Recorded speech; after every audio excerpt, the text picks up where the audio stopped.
Welcome back to Engadget's live stage at CES 2021. I'm Senior News Editor Richard Lawler, and I'm glad to be here with Chris Haynes from Yahoo Sports. Chris Haynes, thank you for joining us. Thanks for having me. Chris is, if you don't know, you really should get familiar. Chris is one of the best NBA reporters out there. One of the few people who I have my Twitter alerts turned on for, just so that I don't miss any NBA free agency breaking news.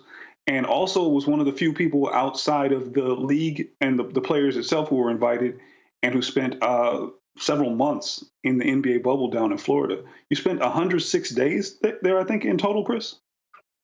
Yeah, it was 106 days. I got there in late June. I was one of the first. I was one of two media first to arrive there on campus, and this was about a week and a half before the players actually arrived there in the Orlando bubble. So I got to see it from start to finish. I got to see how they were getting things, manufactured, getting things built up, and just seeing how all these protocols and barriers are going to take place. And it ended up working fine. They were able to ultimately crown a champion, and that's what they wanted to accomplish. Now, what were some of the most overt health and safety protocols that you observed while during that time when you were in the bubble, in terms of the things they were using to protect everyone there, the players, the personnel, the media, like you said? Yeah, that was really a scary time because obviously, there was a lot of unknowns as far as COVID, and you knew there were going to be some precautionary measures. Obviously, standing, 6 feet within somebody, that was in place all over the country. But going over there, they gave us these proximity tickers where if you had to wear them at all times, and if you got within 6 feet of someone, the buzzer will ring. And so you can imagine, like, at first when we got these buzzers, like, they were going off a lot, in that bubble. We had to get used to, just trying to talk and eat. We're on the buses going to and fro arenas, and those ringers are going off, and so that was an adjustment period. And then obviously we had to take our temperature every single day. You take the temperature, and there was an app that the NBA provide us where we can input our temperature in the system, and then you did that, and then you did your there was a let me see, there was a meter where it there was a meter that they gave us as well where it checked our checked our blood levels and all that. And so if all your readings came back well on the app will give you a green color. And that green color meant you can go outside and you were free to roam. And if you didn't get that green, color on your app, you will get a visit from some from some specialist at your room. And I've never had that done, thankfully. But those are just kind of precautionary measures that they took to make sure that we were trying to be as safe as possible. And also, that it was optional, but there was an aura ring where you put on your finger, and it tracked your sleeping patterns, and just tried to just create data, just try to get a better grasp on what we're actually dealing with. And so that was optional. So I didn't have that. I went in and I said, give me what I had to have, and I'll roll with that.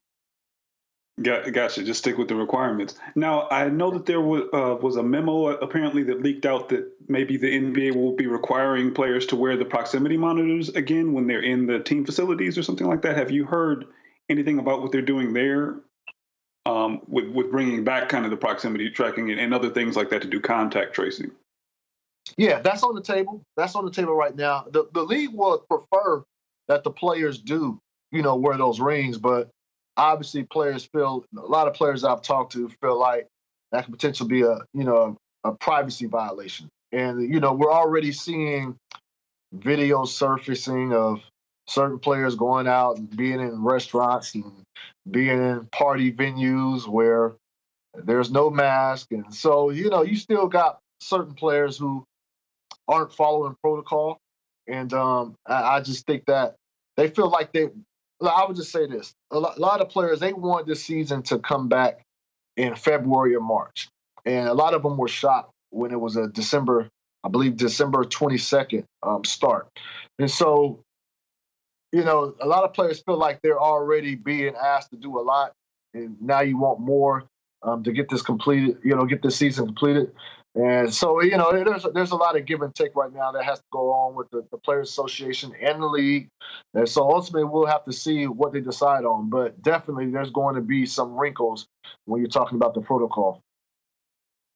Well, it's a very significant ask to change your lifestyle, not to mention just stuff like you experienced with going into the bubble, but now with this restarted NBA season where people have rules about where they can go, who they can be around, and everything that they're doing to try and keep the players safe, but also, people want to live their lives. And I think just like a lot of us, we're choosing to do things to try and do them the safe way, but it's hard to do that for an extended period of time. When you went through the bubble experience, was it at all kind of stressful coming out, or were you just happy to be home? Because obviously you were experiencing an environment where you were getting tested every day, like you said, you had that report. I know some people mentioned that they had a bit of anxiety at first when it stopped because they didn't have their instant results every day, and they came back out to the world where some of us aren't getting tested, and people are just kind of mixing around. Yeah, I can only speak for myself. I was ecstatic when I got out. I was I wasn't the most pleasant individual to be around, especially when you're talking about the last month and a half of that time over there. It was. Let me just talk about the family dynamic. I don't mean to get too much on that, but the players. The players, nobody was able to bring their families into the bubble until probably a month and a half, maybe 2 months out. And so, I have a wife and 4 kids, and I'm there. I knew I was there the duration of the whole time. And, at a certain point, you saw family, coming in. And, you see the NBA putting on their social media accounts how players are, getting reacquainted with their family members, seeing their sons, their daughters, their wives, their girlfriends. And, and the media, we weren't allowed to have anybody. It wasn't even an option. So just to see those families, coming together, it was beautiful for them, but it was kind of heart-wrenching for me. And so I was ecstatic when I got out. But I will say this: after doing all of those safety measures and doing all those testing every day, I forgot we were COVID tested every single day. It was like I would wake up in the morning when I was out. Wake up in the morning, and I'm looking for my temperature reading. I'm looking for my app. I'm making sure I'm putting like we had those proximity badges. Those are on our media access cards, and so we had to put those on around our necks every day. So I'm finding myself looking for that, like at least like the first week and a half, just looking for that, thinking about going to get tested, because there would be some times where you have to get tested by the end of the day. It didn't matter what time. You just had to make sure you get tested. And so I woke up, sometimes, when I was out, and I'm like, wow, did I get tested today? Like, if I don't, I'm not gonna be able to cover this game. So, there was a little bit of that, initially after I got out. But I was ecstatic to be out. It was tough. It was tough to be there for 3 months without seeing your family, and and seeing other people get reacquainted with their family. It was tough. There's a lot of challenges involved, and that I can certainly relate to. Do you think that the NBA learned anything from the experience that is really helping them keep the players safe and maybe keep fans safe, if and when, and I guess in some circumstances already returning to the arenas? That's a good question. I think if you look at what's going on in the NBA right now, where we're having a plethora of postponed games due to players testing positive for COVID-19, them doing back tracing on other players who might have been in close proximity to the ones who were tested positive for the virus. And I think what the NBA found out, or NBA discovered, is that if you isolate everybody, you put everybody in the same place, and you test every day, and you put these safety protocols in place, I think the league proved that ultimately what you want to accomplish can be accomplished if it is to finish out a season for a few months. The problem is it's very difficult to convince 450 players that they need to be isolated all in the same spot and be away from their family and friends again. So I think that's the problem we're having right now with the NBA is that, look, they're still trying to implement some of those same rules and testing practices now, but as you see, players are free. Not as free to the extent that they were because there's still places that they can't go, but they are free. And we're seeing these tests, these positive tests, kind of ramp back up. Now, I will say this: the NBA saw this coming. They saw that when the holiday season was over, they felt like they were going to have a spike. So this was something that they intended to happen.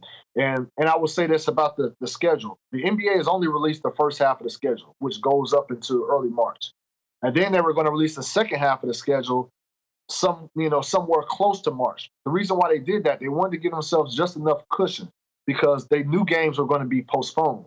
So they want to, buy themselves enough time as much as possible. So then when it's time, they can reschedule some of those games and put them on the second half of the schedule. So the NBA is doing all they can right now, but I think what everybody noticed, and I think it was discovered during the bubble, is that if you want not a surefire, but if you want a close to surefire way of finishing out a season, the bubble is probably the safest way to go.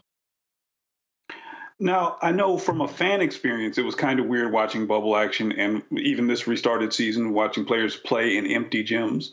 Did you hear from the players about how the experience was different playing without fans, or how was the experience different from you covering the game, where you can't get within 6 feet of the players now, and you're in the kind of a completely different environment?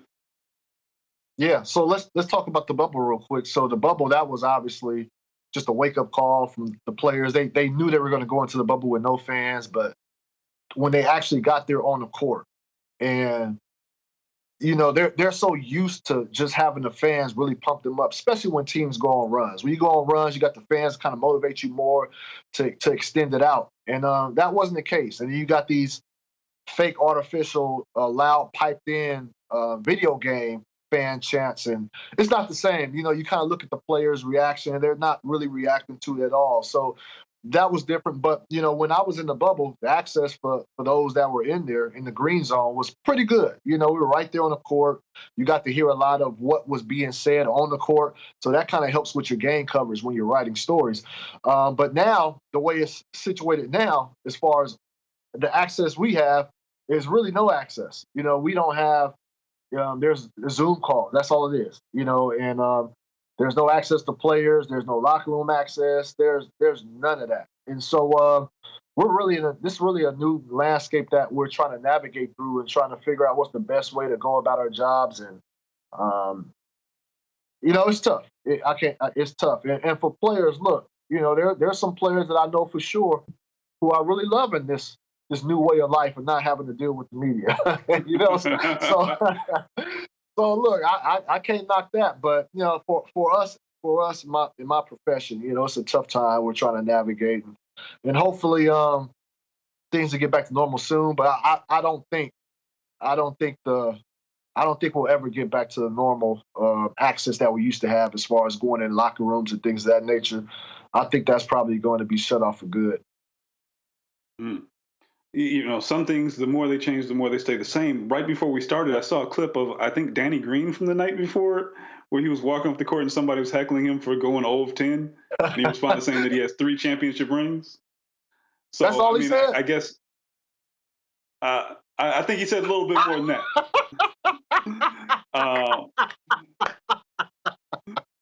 But at least heckling has somehow survived the pandemic. Now, I saw the fans could not heckle them in the bubble, but they did get into there on the video screens. They were logging in via Microsoft Teams. They were kind of in there. Was that something that you noticed when you were in the arena at all, or did the players respond to it all? You said that they kind of just tuned out the video game sounds. Yeah, so that's a rare example right there. And so there's about, I think we're only about around 4 teams now that are allowing some capacity of fans to be in the arenas. So that right there, that interaction right there is not the norm.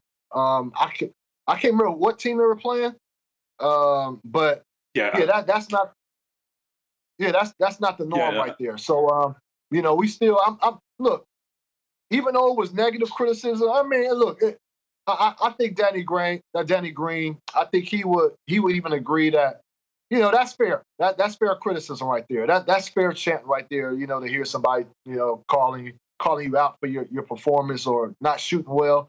Well, he probably misses it. He probably misses it. Because one thing about fans, they get you riled up.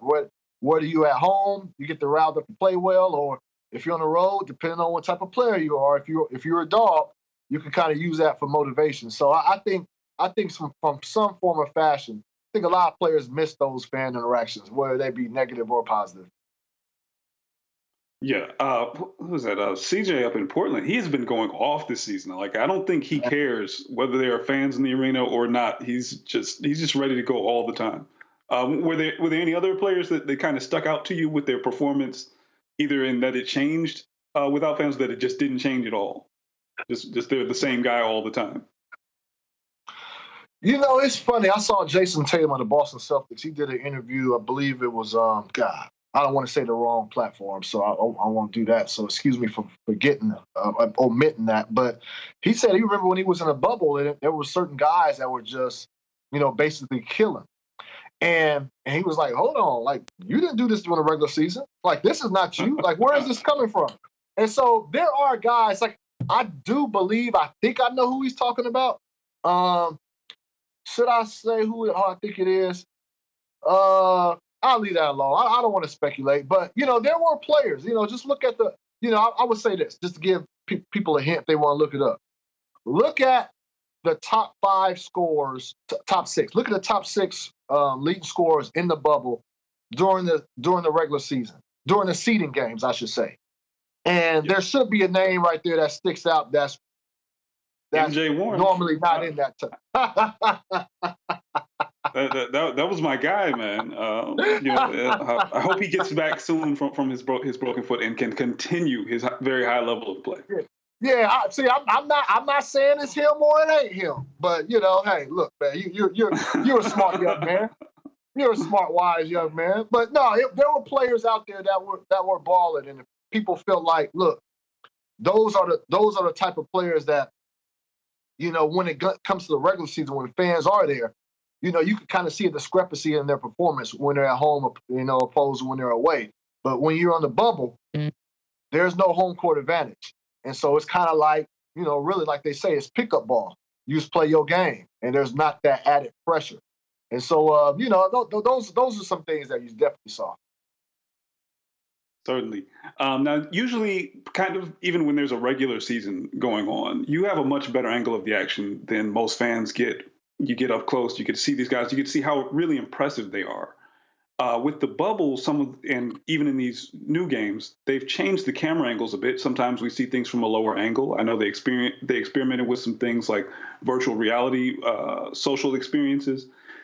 What do you think about how this changes the fan experience? Do you think there are things that the fans will notice now that maybe they missed before? Or have you seen anything different when you're watching games? I don't know if there's anything necessarily that the fan has missed. I think they've gained some things, but when you're talking about, you hit it head on when you talk about the different camera angles, and particularly the sideline camera, the camera that goes back and forth. That's a good angle. I kind of like it. It's fine. And it gets you up close. It's like you're sitting courtside. But the problem with that is, like, if we ever get back to the point where we do have fans in the arena, I don't know. I don't see how you can have that camera right there sitting in front of people who actually are paying for those courtside seats. So I think that's a camera angle that might, disappear. With that being said, some other things the NBA is trying to do to just get innovative, and with that, with the fact of not having fans in the arena is, I know for us at Yahoo Sports, we did virtual reality, broadcasting, some of these games where fans could watch the games, with their avatar.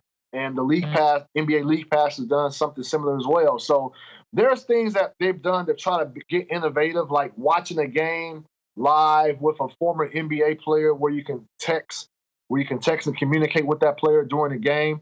So those are things, and you pay a certain fee for each game.